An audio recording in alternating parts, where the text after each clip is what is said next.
विक्रम और बेताल की कहानियां भारतीय लोक कथाओं का एक महत्वपूर्ण संग्रह है जो मूल रूप से संस्कृत ग्रंथ बेताल पंचविंशति अर्थात 25 कहानियां में पाई जाती हैं।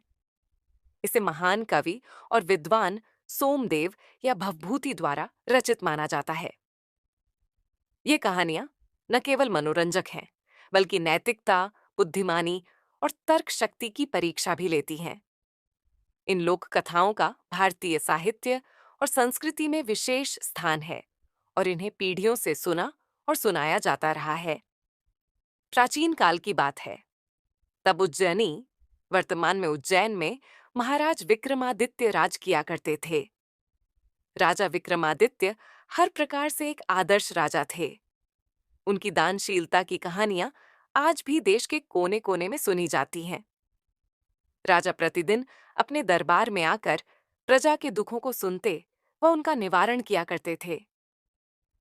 एक दिन राजा के दरबार में एक भिक्षु आया और एक फल देकर चला गया। तब से वह भिक्षु प्रतिदिन राज दरबार में पहुंचने लगा। वह राजा को एक फल देता और राजा उसे कोषाध्यक्ष को सौंप देता। इस तरह 10 वर्ष व्यतीत हो गए।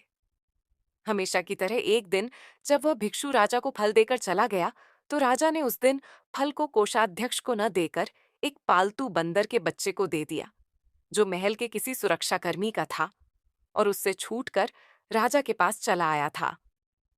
उस फल को खाने के लिए जब बंदर के बच्चे ने उसे बीच से तोड़ा तो उसके अंदर से एक बहुत ही उत्तम कोटि का बहुमूल्य रत्न निकला। यह देखकर राजा ने वह रत्न ले लिया और कोषाध्यक्ष को बुलाकर उससे पूछा, मैं रोज रोज भिक्षु द्वारा लाया हुआ जो फल तुम्हें देता हूं, वे फल कहाँ हैं?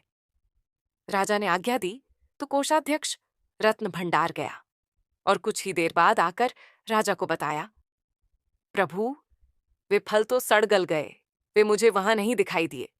हाँ, चमकती झिलमिलाती रत्नों की एक राशि वहां अवश्य मौजूद है। ये सुनकर राजा कोषाध्यक्ष पर प्रसन्न हुए और उसकी निष्ठा की प्रशंसा करते हुए सारे रत्न उसे ही सौंप दिए। अगले दिन पहले की तरह जब वह भिक्षु फिर राजदरबार में आया तो राजा ने उससे कहा, हे भिक्षु, इतनी बहुमूल्य भेंट तुम प्रतिदिन मुझे क्यों अर्पित करते हो?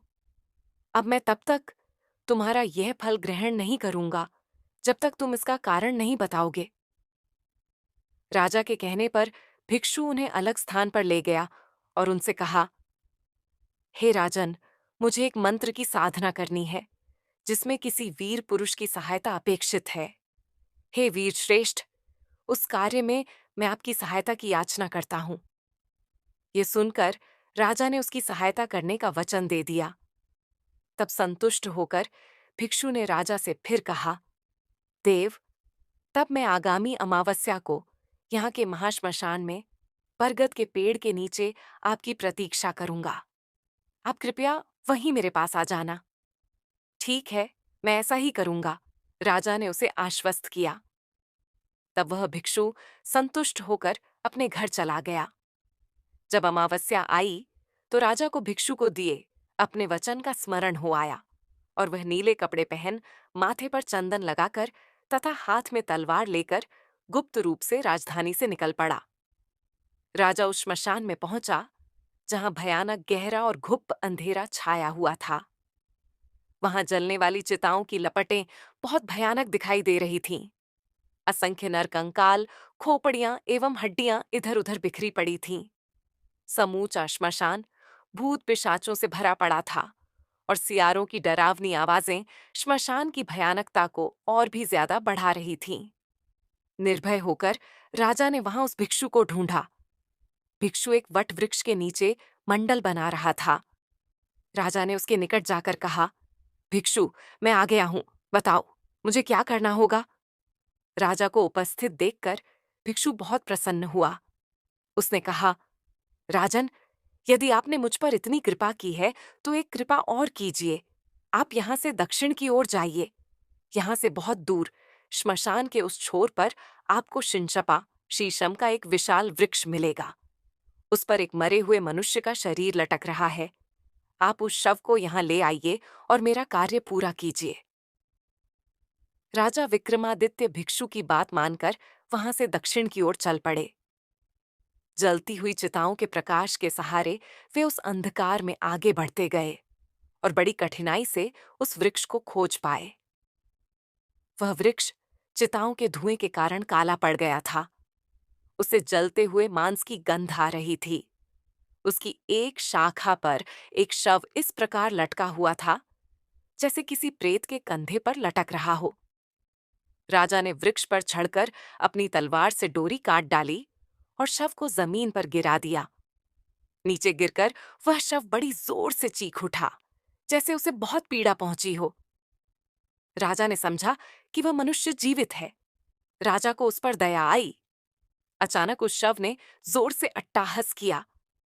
तब राजा समझ गया कि उस पर बेताल चढ़ा हुआ है। राजा उसके अट्टहास करने का कारण जानने की कोशिश कर रहा था कि अचानक शव में हरकत हुई और वह हवा में उड़ता हुआ पुनः उसी शाखा पर जा लटका। इस पर राजा एक बार फिर से वृक्ष पर चढ़ा और शव को पुनः नीचे उतार लिया। फिर राजा ने उस शव को अपने कंधे पर डाला और खामोशी से भिक्षु की ओर चल पड़ा। कुछ दूर चलने पर राजा के कंधे पर सवार शव के अंदर का बेताल बोला, राजन, मुझे ले जाने के लिए तुम्हें बहुत परिश्रम करना पड़ रहा है। तुम्हारे श्रम के कष्ट को दूर करने एवं समय बिताने के लिए मैं तुम्हें एक कथा सुनाना चाहता हूं। किंतु कथा के दौरान तुम मौन ही रहना। यदि तुमने अपना मौन तोड़ा तो मैं तुम्हारी पकड़ से छूटकर पुनः अपने स्थान को लौट जाऊंगा। राजा विक्रमादित्य द्वारा सहमति जताने पर बेताल ने उसे एक रोचक कथा सुनाई। राजा विक्रम के कंधे पर लटका बेताल पद्मावती की प्रेम कहानी सुनाते हुए बोला, आर्यावर्त में वाराणसी नाम की एक नगरी है जहां भगवान शंकर निवास करते हैं। पुण्यात्मा लोगों के रहने के कारण वह नगरी कैलाश भूमि के समान जान पड़ती है। उस नगरी के निकट अगाध जल वाली गंगा नदी बहती है, जो उसके कंठहार की तरह सुशोभित होती है। प्राचीन काल में उस नगरी में एक राजा राज करता था, जिसका नाम था प्रताप मुकुट। प्रताप मुकुट का वज्र मुकुट नामक एक पुत्र था, जो अपने पिता की ही भांति बहुत धीर, वीर और गंभीर था। वह इतना सुंदर था कि कामदेव का साक्षात अवतार लगता था। राजा के एक मंत्री का बेटा बुद्धिशरीर उस वज्र मुकुट का घनिष्ठ मित्र था। एक बार वज्र मुकुट अपने उस मित्र के साथ जंगल में शिकार खेलने गया। वहां घने जंगल के बीच उसे एक रमणीक सरोवर दिखाई दिया, जिसमें बहुत से कमल के सुंदर सुंदर पुष्प खिले हुए थे। उसी समय अपनी कुछ सखियों सहित एक राजकन्या वहां आई और सरोवर में स्नान करने लगी। राजकन्या के सुंदर रूप को देखकर वज्र मुकुट उस पर मोहित हो गया। राजकन्या ने भी वज्र मुकुट को देख लिया था और वह भी पहली ही नजर में उसकी ओर आकृष्ट हो गई। राजकुमार वज्रमुकुट अभी उस राजकन्या के बारे में जानने के लिए सोच ही रहा था कि राजकन्या ने खेल खेल में ही उसकी ओर संकेत करके अपना नाम धाम भी बता दिया। उसने एक कमल के पत्ते को लेकर कान में लगाया, दंत पत्र से देर तक दांतों को खुरचा, एक दूसरा कमल माथे पर तथा हाथ अपने हृदय पर रखा। किंतु राजकुमार ने उस समय उसके इशारों का मतलब न समझा। उसके बुद्धिमान मित्र बुद्धिशरीर ने उन इशारों का मतलब समझ लिया था, अतः मंद मंद मुस्कुराता हुआ अपने मित्र की हालत देखता रहा, जो उस राजकन्या के प्रेम बाण से आहत होकर राजकन्या और उसकी सखियों को वापस जाते देख रहा था। राजकुमार घर लौटा तो वह बहुत उदास था। उसकी दशा जल बिन मछली की भांति हो रही थी। जब से वह शिकार से लौटा था, उस राजकन्या के वियोग में उसका खाना पीना छूट गया था। राजकुमारी की याद आते ही उसका मन उसे पाने के लिए बेचैन होने लगता था। एक दिन बुद्धिशरीर ने राजकुमार से एकांत में इसका कारण पूछा। कारण जानकर उसने कहा कि उसका मिलना कठिन नहीं है। तब राजकुमार ने अधीरता से कहा, जिसका न तो नाम धाम मालूम है और न जिसके कुल का ही कोई पता है, वह भला कैसे पाई जा सकती है? फिर तुम व्यर्थ ही मुझे भरोसा क्यों दिलाते हो? इस पर मंत्री पुत्र बुद्धिशरीर बोला, मित्र, उसने तुम्हें इशारों से जो कुछ बताया था, क्या उन्हें तुमने नहीं देखा? सुनो। उसने कानों पर उत्पल कमल रखकर बताया कि वह राजा कर्णोत्पल के राज्य में रहती है।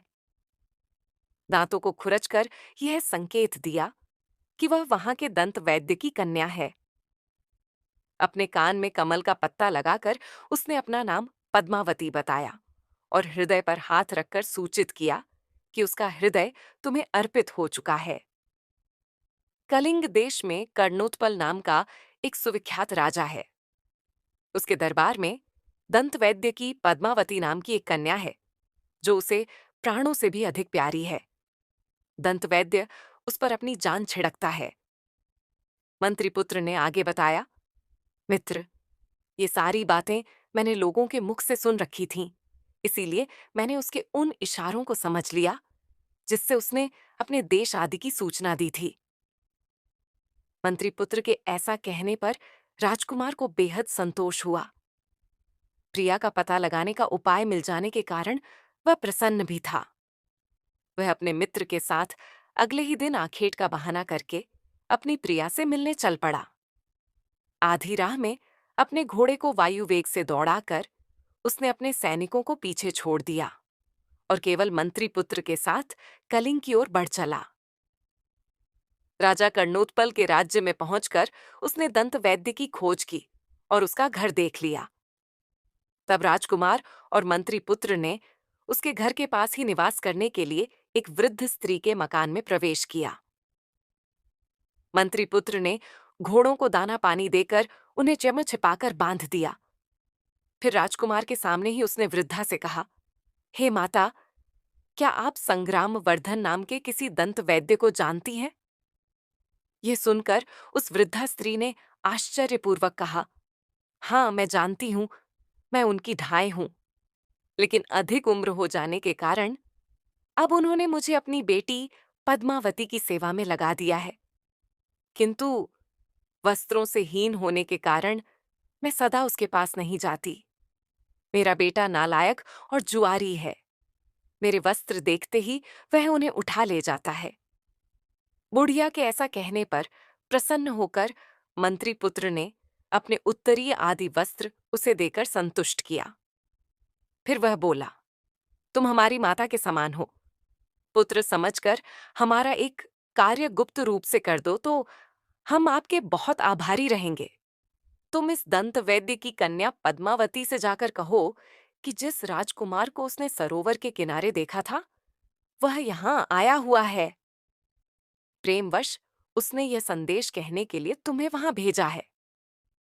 उपहार मिलने की आशा में वह बुढ़िया तुरंत ऐसा करने को तैयार हो गई। वह पद्मावती के पास पहुंची और वह संदेश पद्मावती को देकर शीघ्रता से लौट आई। पूछने पर उसने राजकुमार और मंत्री पुत्र को बताया, मैंने जाकर तुम लोगों के आने की बात गुप्त रूप से उससे कही। सुनकर उसने मुझे बहुत बुरा भला कहा और कपूर लगे अपने दोनों हाथों से मेरे दोनों गालों पर कई थप्पड़ मारे। मैं इस अपमान को सहन न कर सकी और दुखी होकर रोती हुई वहां से लौट आई। बेटे, स्वयं अपनी आंखों से देख लो, मेरे दोनों गालों पर अभी भी उसके द्वारा मारे गए थप्पड़ों के निशान मौजूद हैं। बुढ़िया द्वारा बताए जाने पर राजकुमार उदास हो गया, किंतु महाबुद्धिमान मंत्रीपुत्र ने उससे एकांत में कहा, तुम दुखी मत हो मित्र। पद्मावती ने बुढ़िया को फटकार कर कपूर से उजली अपनी 10 उंगलियों की छाप द्वारा तुम्हें यह बताने की कोशिश की है कि तुम शुक्ल पक्ष की 10 चांदनी रातों तक प्रतीक्षा करो। ये रातें मिलन के लिए उपयुक्त नहीं हैं। फिर मंत्रीपुत्र राजकुमार और पद्मावती की प्रेम कहानी को सफल बनाने के लिए बाजार में गया और अपने पास का थोड़ा सा सोना बेच आया। उसे मिले धन से उसने बुढ़िया से उत्तम भोजन तैयार करवाया और उस वृद्धा के साथ ही भोजन किया। इस तरह 10 दिन बिताकर मंत्रीपुत्र ने उस बुढ़िया को फिर पद्मावती के पास भेज दिया। बुढ़िया उत्तम भोजन के लोभ में यह कार्य करने के लिए फिर से तैयार हो गई। बुढ़िया ने लौटकर उन्हें बताया, आज मैं यहां से जाकर चुपचाप उसके पास खड़ी रही। तब उसने स्वयं ही तुम्हारी बात कहने के लिए मेरे अपराध का उल्लेख करते हुए मेरे हृदय पर महावर लगी अपनी 3 उंगलियों से आघात किया। इसके बाद मैं उसके पास से यहाँ चली आई। 3 रातें बीत जाने के बाद मंत्री पुत्र ने अकेले में राजकुमार से कहा, तुम कोई शंका मत करो मित्र। पद्मावती ने महावर लगी 3 उंगलियों की छाप छोड़कर ये सूचित किया है कि वह अभी 3 दिन तक राजमहल में रहेगी। यह सुनकर मंत्री पुत्र ने फिर से बुढ़िया को पद्मावती के पास भेजा। उस दिन जब बुढ़िया पद्मावती के पास पहुंची तो उसने बुढ़िया का उचित स्वागत सत्कार किया और उसे स्वादिष्ट भोजन भी कराया। पूरा दिन वह बुढ़िया के साथ हंसती मुस्कुराती बातें करती रही। शाम को जब बुढ़िया लौटने को हुई, तभी बाहर बहुत डरावना शोरगुल सुनाई दिया। हाय हाय, यह पागल हाथी जंजीरें तोड़कर लोगों को कुचलता हुआ भागा जा रहा है। बाहर से मनुष्यों की ऐसी चीख पुकार सुनाई पड़ी। तब पद्मावती ने उस बुढ़िया से कहा, राजमार्ग को एक हाथी ने रोक रखा है, उससे तुम्हारा जाना उचित नहीं है। मैं तुम्हें रस्सियों से बंधी एक पीढ़ी पर बैठाकर उस बड़ी खिड़की के रास्ते नीचे बगीचे में उतरवा देती हूँ। उसके बाद पेड़ के सहारे बाग की चारदीवारी पर चढ़ जाना और फिर वहां से दूसरी ओर के पेड़ पर चढ़कर नीचे उतर जाना, फिर वहां से अपने घर चली जाना। ये कहकर एक रस्सी से बंधी पीढ़ी पर बैठाकर उसने बुढ़िया को अपनी दासियों द्वारा खिड़की के रास्ते नीचे बगीचे में उतरवा दिया। बुढ़िया पद्मावती द्वारा बताए हुए उपाय से घर लौट आई और सारी बातें ज्यों की त्यों राजकुमार और मंत्रीपुत्र को बता दी। तब उस मंत्रीपुत्र ने राजकुमार से कहा, मित्र, तुम्हारा मनोरथ पूरा हुआ। उसने युक्तिपूर्वक तुम्हें रास्ता भी बतला दिया है, इसीलिए आज ही शाम को तुम वहां जाओ और इसी मार्ग से अपनी उस प्रिया के भवन में प्रवेश करो। राजकुमार ने वैसा ही किया। बुढ़िया के बताए हुए तरीके द्वारा वह चारदीवारी पर चढ़कर पद्मावती के बगीचे में पहुंच गया। वहां उसने रस्सियों से बंधी हुई पीढ़ी को लटकते देखा, जिसके ऊपरी छज्जे पर राजकुमार की राह देखती हुई कई दासियां खड़ी थीं। ज्यों ही राजकुमार पीढ़ी पर बैठा, दासियों ने रस्सी ऊपर खींच ली और वह खिड़की की राह से अपनी प्रिया के पास जा पहुंचा। मंत्रीपुत्र ने जब अपने मित्र को निर्विघ्न खिड़की में प्रवेश करते देखा तो वह संतुष्ट होकर वहां से लौट गया। अंदर पहुंचकर राजकुमार ने अपनी प्रिया को देखा। पद्मावती का मुख पूर्णचंद्र के समान था, जिससे शोभा की किरणें छिटक रही थीं। पद्मावती भी उत्कंठा से भरी राजकुमार के अंग लग गई और अनेक प्रकार से उसका सम्मान करने लगी। अनंतर राजकुमार ने गांधर्व विधि से पद्मावती के साथ विवाह रचा लिया और कई दिन तक गुप्त रूप से उसी के आवास में छिपा रहा। कई दिनों तक वहां रहने के बाद एक रात को उसने अपनी प्रिया से कहा, मेरे साथ मेरा मित्र बुद्धि शरीर भी यहाँ आया है। वह यहाँ अकेला ही तुम्हारी धाय के घर में रहता है। मैं अभी जाता हूँ, उसकी कुशलता का पता करके और उसे समझा बुझाकर पुनः तुम्हारे पास आ जाऊंगा। ये सुनकर पद्मावती ने राजकुमार से कहा, आर्यपुत्र, यह तो बतलाइए कि मैंने जो इशारे किए थे उन्हें तुमने समझा था या बुद्धि शरीर ने? मैं तो तुम्हारे इशारे बिल्कुल भी नहीं समझा था, राजकुमार से बताया। उन इशारों को मेरे मित्र बुद्धि शरीर ने ही समझकर मुझे बताया था। यह सुनकर और कुछ सोचकर पद्मावती ने राजकुमार से कहा, यह बात इतने विलंब से कहकर आपने बहुत अनुचित कार्य किया है। आपका मित्र होने के कारण वह मेरा भाई है। पान पत्तों से मुझे पहले उसका ही स्वागत सत्कार करना चाहिए था। ऐसा कहकर उसने राजकुमार को जाने की अनुमति दे दी। तब रात के समय राजकुमार जिस रास्ते से आया था उसी से अपने मित्र के पास गया। पद्मावती से उसके इशारे समझाने के बारे में राजकुमार को जो बातें हुई थीं, बातों बातों में वह सब भी उसने मंत्रीपुत्र को कह सुनाई। मंत्रीपुत्र ने अपने संबंध में कही गई इस बात को उचित न समझकर इसका समर्थन नहीं किया। इसी बीच रात बीत गई। सवेरे संध्या वंदन आदि से निवृत्त होकर दोनों बातें कर रहे थे। तभी पद्मावती की एक सखी हाथ में पान और पकवान लेकर वहां आई। उसने मंत्री पुत्र का कुशल मंगल पूछा और लाई हुई चीजें उसे दे दी। बातों बातों में उसने राजकुमार से कहा कि उसकी स्वामिनी भोजन आदि के लिए उसकी प्रतीक्षा कर रही है। पल भर बाद वह गुप्त रूप से वहां से चली गई। तब मंत्री पुत्र ने राजकुमार से कहा, मित्र, अब देखिए, मैं आपको एक तमाशा दिखाता हूं। ये कहकर उसने एक कुत्ते के सामने वह भोजन डाल दिया। कुत्ता वह पकवान खाते ही तड़प तड़प कर मर गया। ये देखकर आश्चर्यचकित हुए। राजकुमार ने मंत्री पुत्र से पूछा, मित्र, ये कैसा कौतुक है? तब मंत्री पुत्र ने कहा, मैंने उसके इशारों को पहचान लिया था, इसीलिए मुझे धूर्त समझकर उसने मेरी हत्या कर देनी चाहिए थी। इसी से तुम में बहुत अनुराग होने के कारण उसने मेरे लिए विष मिश्रित पकवान भेजे थे। उसे भय था कि मेरे रहते राजकुमार एकमात्र उसी में अनुराग नहीं रख सकेगा और उसके वश में रहकर उसे छोड़कर अपनी नगरी में चला जाएगा। इसीलिए उस पर क्रोध न करो, बल्कि उसे अपने माता पिता के त्याग के लिए प्रेरित करो और सोच विचार उसके हरण के लिए मैं तुम्हें जो युक्ति बतलाता हूं उसके अनुसार आचरण करो। मंत्री पुत्र के ऐसा कहने पर राजकुमार यह कहकर उसकी प्रशंसा करने लगा कि सचमुच तुम बुद्धिमान हो। इसी बीच अचानक बाहर से दुख से विकल लोगों का शोरगुल सुनाई पड़ा, जो कह रहे थे, हाय हाय, राजा का छोटा बच्चा मर गया। ये सुनकर मंत्री पुत्र प्रसन्न हुआ। उसने राजकुमार से कहा, आज रात को तुम पद्मावती के घर जाओ।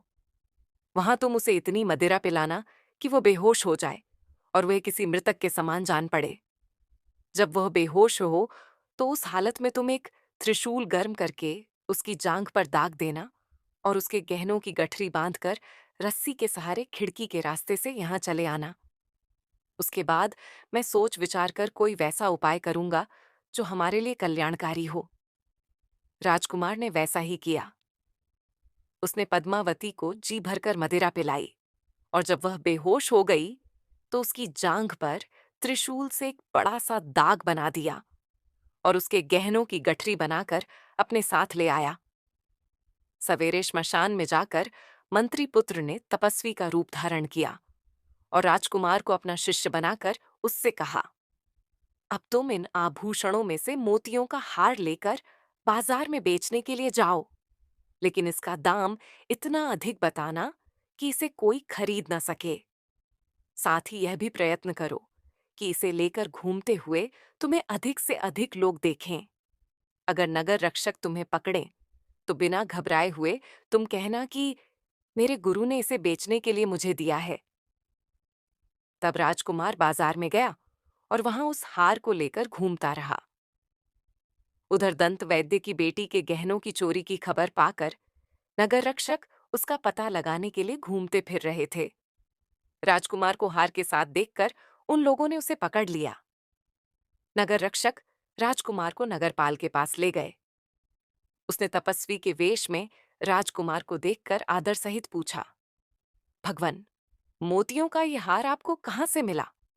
पिछले दिनों दंत वैद्य की कन्या के आभूषण चोरी हो गए थे, जिनमें इस हार का भी जिक्र था। इस पर तपस्वी शिष्य बना राजकुमार बोला, इसे मेरे गुरु ने बेचने के लिए मुझे दिया है, आप उन्हीं से पूछ लीजिए। तब नगरपाल वहां आया तो तपस्वी रूपी मंत्री पुत्र ने कहा, मैं तो तपस्वी हूं, सदा जंगलों में यहां वहां घूमता रहता हूं। संयोग से मैं पिछली रात इस श्मशान में आकर टिक गया था। यहां मैंने इधर उधर से आई हुई योगिनियों को देखा। उनमें से एक योगिनी राजपुत्र को ले आई और उसने उसका हृदय निकालकर भैरव को अर्पित कर दिया। मदिरा पीकर वह मायाविनी मतवाली हो गई और मुझे मुंह चिढ़ाकर मेरी उस रुद्राक्ष माला को लेने दौड़ी, जिसके मनकों के साथ मैं तप कर रहा था।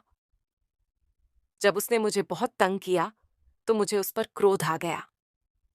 मैंने मंत्र बल से अग्नि जलाई और उसमें त्रिशूल तपाकर उसकी जंघा पर दाग दिया। उसी समय मैंने उसके गले से यह मोतियों का हार खींच लिया था। अब मैं ठहरा तपस्वी। यह हार मेरे किसी काम का नहीं है, इसीलिए मैंने अपने शिष्य को इसे बेचने के लिए भेज दिया था। यह सुनकर नगरपाल राजा के पास पहुंचा और उसने राजा से सारा वृत्तांत कह सुनाया। राजा ने बात सुनकर उस मोतियों के हार को पहचान दिया। पहचानने का कारण यह था कि वह हार स्वयं राजा ने ही दंत वैद्य की बेटी को उपहार स्वरूप भेंट किया था। तब राजा ने अपनी एक विश्वासपात्र वृद्धा दासी को यह जांच करने के लिए दंत वैद्य के यहाँ भेजा कि वह पद्मावती के शरीर का परीक्षण कर यह पता करे कि उसकी जांघ पर त्रिशूल का चिन्ह है या नहीं। वृद्धा दासी ने जांच करके राजा को बताया कि उसने पद्मावती की जांघ पर वैसा ही एक दाग देखा है। इस पर राजा को विश्वास हो गया कि पद्मावती ही उसके बेटे को मारकर खा गई है। तब वह स्वयं तपस्वी वेशधारी मंत्री पुत्र के पास गए और पूछा कि पद्मावती को क्या दंड दिया जाए। मंत्री पुत्र के कहने पर राजा ने पद्मावती को नग्नावस्था में अपने राज्य से निर्वासित कर दिया। नग्न करके वन में निर्वासित कर दिए जाने पर भी पद्मावती ने आत्महत्या नहीं की। उसने सोचा कि मंत्री पुत्र ने ही यह सब उपाय किया है। शाम होने पर तपस्वी का वेश त्याग कर राजकुमार और मंत्री पुत्र घोड़ों पर सवार होकर वहां पहुंचे, जहां पद्मावती शोकमग्न बैठी थी। वे उसे समझा बुझाकर घोड़े पर बैठाकर अपने देश ले गए। वहां राजकुमार उसके साथ सुखपूर्वक रहने लगा। बेताल ने पद्मावती की प्रेम कहानी सुनाकर राजा विक्रमादित्य से पूछा, राजन, आप बुद्धिमानों में श्रेष्ठ हैं, अतः मुझे यह बताइए कि यदि राजा क्रोधवश उस समय पद्मावती को नगर निर्वासन का आदेश न देकर उसे मारने का आदेश दे देता, अथवा पहचान लिए जाने पर वह राजकुमार का ही वध करवा देता, तो इन पति पत्नी के वध का पाप किसे लगता? मंत्री पुत्र को, राजकुमार को, अथवा पद्मावती को?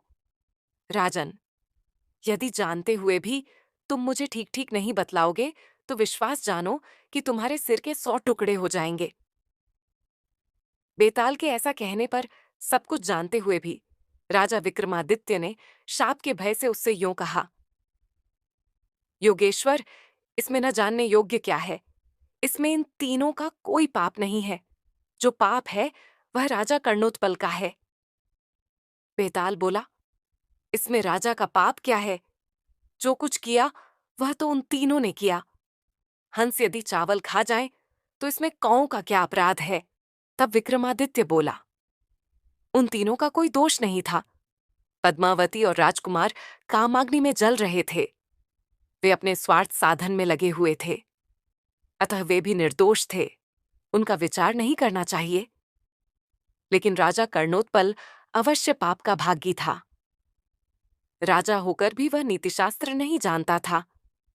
उसने अपने गुप्तचरों के द्वारा अपनी प्रजा से भी सच झूठ का पता नहीं लगवाया। वह धूर्तों के चरित्र को नहीं जानता था। फिर भी बिना विचारे उसने जो कुछ किया उसके लिए वह पाप का भागी हुआ। शव के अंदर प्रविष्ट उस बेताल से जब राजा ने मौन छोड़कर ऐसी युक्तियुक्त बातें कहीं, तब उनकी दृढ़ता की परीक्षा लेने के लिए अपनी माया के प्रभाव से वह राजा विक्रमादित्य के कंधे से उतरकर इस तरह कहीं चला गया कि राजा को पता भी नहीं चला। फिर भी राजा घबराया नहीं। राजा विक्रमादित्य ने उसे फिर से ढूंढ निकालने का निश्चय किया और वापस उसी वृक्ष की ओर लौट पड़ा। राजा विक्रमादित्य बेताल को लाने के लिए पुनः शिंशपा वृक्ष के नीचे पहुंच गया। उसने बेताल को उतारकर अपने कंधे पर डाला और चलना शुरू किया।